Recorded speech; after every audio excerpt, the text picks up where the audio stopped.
going to teach you in this video how to get rich in 2 sentences. I'm going to write them on the board so that I don't go so fast that you can't write them down, because I know I talk fast sometimes. So we're going to pump the brakes a little bit today. I'm going to give you all some stuff that will absolutely take your life to the next level. If you're ready, somebody holler at me. I'm ready. I'm ready. Okay, here we go. So sentence number 1, 2-sentence wealth formula. Okay, if you want to be rich, find out. Do what? Find out what rich people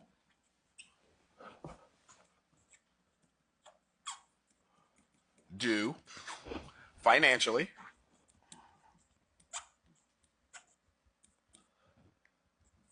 comma, and do the same things. Now, I know that seems like an oversimplification, but you're going to find out in very short order that is not an oversimplification at all. That's the first sentence. Find out what rich people do financially, comma, and do the same thing, period. If you will do that, it will change your life. But when I say find out, find out, those 2 words may not be strong enough. Maybe I should say, make a study of what rich people do financially, comma, and do the same thing.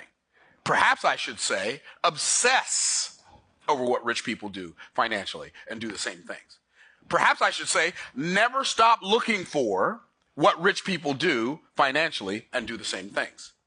Okay, sentence number 2 is way more important than sentence number 1. What's sentence number 2? Find out. Do what? Find out what poor people do.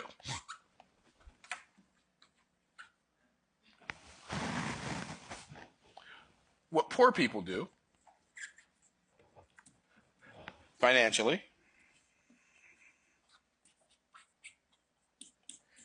comma,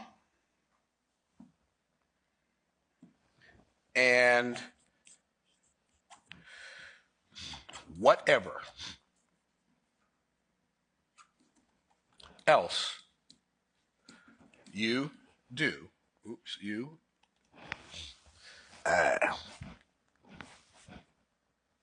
whatever else you do, don't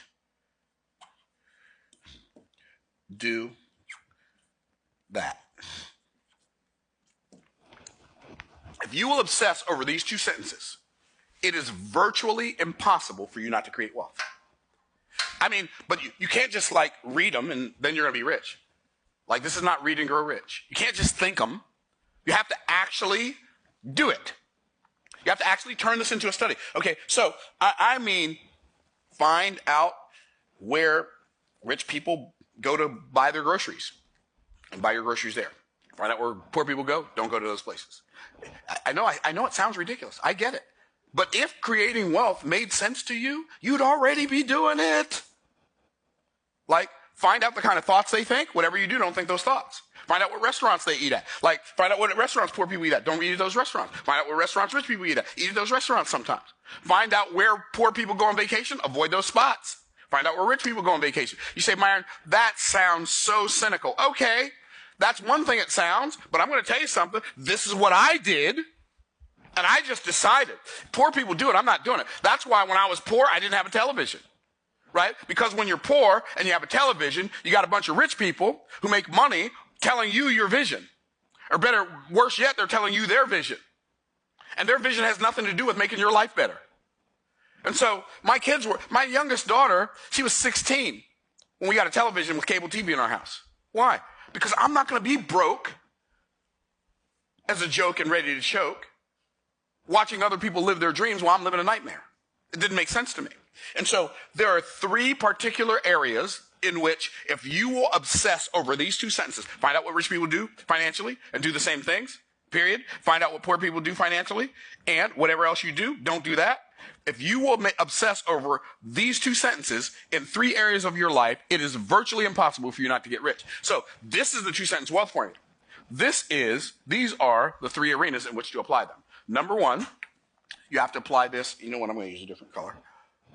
You have to apply this to your to your mind. You have to apply these two sentences to your mind. Number two, you have to apply these two formulas to your mouth. And number three, you have to apply these two formulas to your money. When you think the thoughts that rich people think, speak the words that rich people speak, and then use your money the way rich people use money, it is virtually impossible for you not to get rich.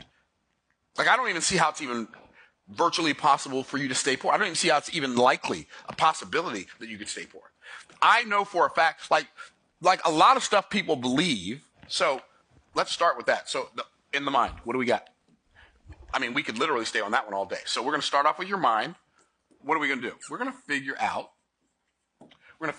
what are some things we can do in our minds that rich people do, okay? So we have to find what rich people believe. I'm telling you, rich people believe something very different than poor people believe. And I remember listening to Jim Rohn when I was broke. Oh, I was sharing the story yesterday with somebody. With Dr. Sonia when I did that interview.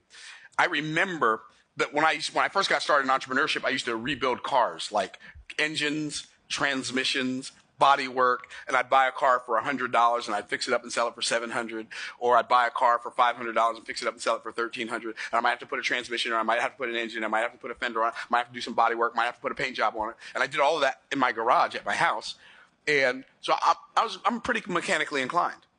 And then what I'd do after I got the car fixed, actually sometimes even before I got it fixed, because we had to go shake the money tree, I'd advertise the car in the classified ads of the newspaper. Y'all remember newspapers, don't y'all?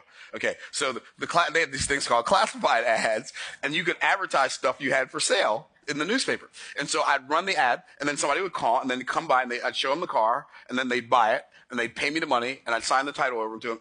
And every time, like, we were really poor, and every time I'd sell a car, me and my wife would celebrate by going on a shopping spree.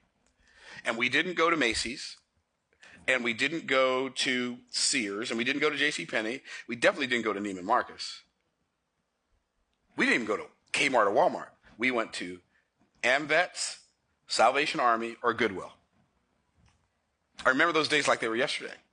And interestingly enough, one of those times, and I wasn't even really poor then. I was actually a pastor of a church at the time this happened, but I still shopped at Goodwill, right? I used to buy all of my suits and everything, ties, all that stuff at Goodwill and at Salvation Army. So I was at Goodwill. This was when I was pastoring in Brunswick, Georgia. Me and my wife went to Goodwill, and we're looking around, just kind of looking around, see what they have. Found this box filled with motivational tapes. Most of them were Amway tapes. Okay? But one of those tapes was Jim Rohn, The Day That Changes Your Life. Little did I know that that cassette tape that I bought at Goodwill would be one of the components that changed my life that day. Because here's what Jim Rohn said. Jim Rohn said, I was talking to my mentor, Mr. Earl Shoaff, and he asked me the question. He says, how are you doing, Mr. Rohn? He said, well, I'm not doing that good. He said, well, how is it that you're, a healthy American man and you're 26 years old and you're still not doing that well financially? He said, well, at my job, he said, that's all they pay. Mr. Shoaff said, Mr. Rohn, that's not all they pay. That's all they pay you. Are there people at your job they pay more than they pay you? He said, yes. Well, then that's not all they pay. That's just all they pay you. And he said, Mr. Rohn, if you will change, everything will change for you. I thought, wow, that's really fascinating. If you will change, everything will change for you. Well, one of the things that we have to change is we have to change the things we believe.